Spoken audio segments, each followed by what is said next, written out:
boys what in we're the doing. building. But take the piano out, just leave the beat. Piano going on. Yo, chilling with Jack in the back, podcast, Oak Stop. All right, ladies and gentlemen, welcome back to the show. You are watching the Sam Jack podcast. I'm not a professional, but wait, I am. And of course, I'm your host, Sam DJ Lumberjack. We have the honor of having two very talented individuals. They are just a small portion of what you would call Showtime Dunk. Ladies and gentlemen, we have Elandis Brooks and Jesus Elandis in the house. Welcome to the show, gentlemen. How are you? Namaste. Namaste. Feeling great. All right, cool. So how you guys doing today? Blessed. All right, great. So for those of you that don't know, Showtime Dunk, a.k.a. the Flying Dubs, they are performers, gymnasts, and primarily they perform at Warriors games. They do the super dunks with the trampolines, but it's more than that, right? You guys do performances at schools, events. Talk a little bit about Showtime Dunk and what it does and kind of its mission statement. Okay, you want to do it? I'll just start off by saying Showtime Dunk was founded on a friendship that became like a brotherhood, that became a family. You know, Jesus and I, we met in 2002 in February, and we've been friends, family ever since. We've been brothers ever since. And so I feel like not just about, teaching acrobatics, but giving the youth a safe haven to come to,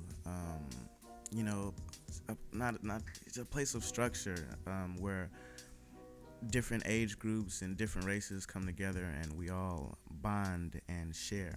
Yeah. And just family values, I feel like today a lot of people are kind of solitary, like to their own self. So just being able to get the youngsters to open up, say things that they probably wouldn't say, or try things that they probably wouldn't try, especially with gymnastics, because we're always pushing the physical limits.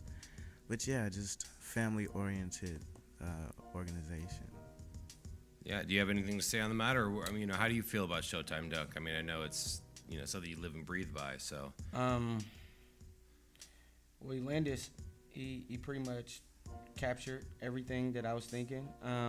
What I would add to what he said was that we genuinely work hard for what it is that we're passionate about. I feel like in today's time we don't come across a lot of people that have a passion for something. You know what I mean? Or what they do professionally, what they get paid for, right? Right. I mean, they might have a hobby or something like that. Yeah. Right. But I mean, your hobby is your passion, and if you're lucky enough, then what you get paid for can be your hobby and your passion. Yeah. But just even exercising the ability to imagine that you can take something that you love wholeheartedly. Yeah.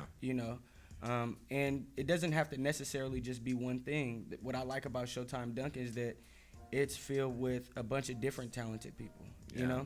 It's like we have the acrobatic slam dunkers, we have the dancers, we have the singers, we have the rappers, we have the musicians. Like, we have a big, broad family. Oh, wow. Yeah. So for us all to even be able to come into each other's space and learn something new about something we're not really familiar with outside of acrobatic slam dunking, it can only make us better people, and make us more relatable to those different passions, because we never know what we may want to pick up later on in life. I watched Elandis play the trumpet all the time. Me and him kind of grew up together, so even watching him play the trumpet, sometimes I feel the need to just be like, hey, man, let me see one of those trumpets. And I pick it up and try to blow it. He'll tell me what I'm doing wrong. But to even have those resources there.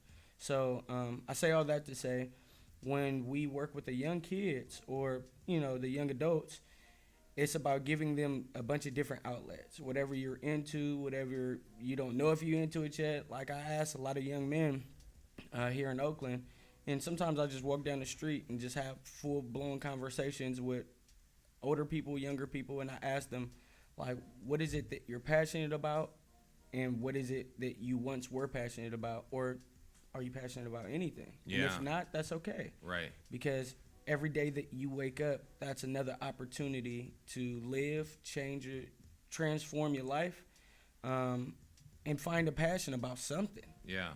You know, we just happen to find ours early. Yeah. So talk about that process. Like, how did you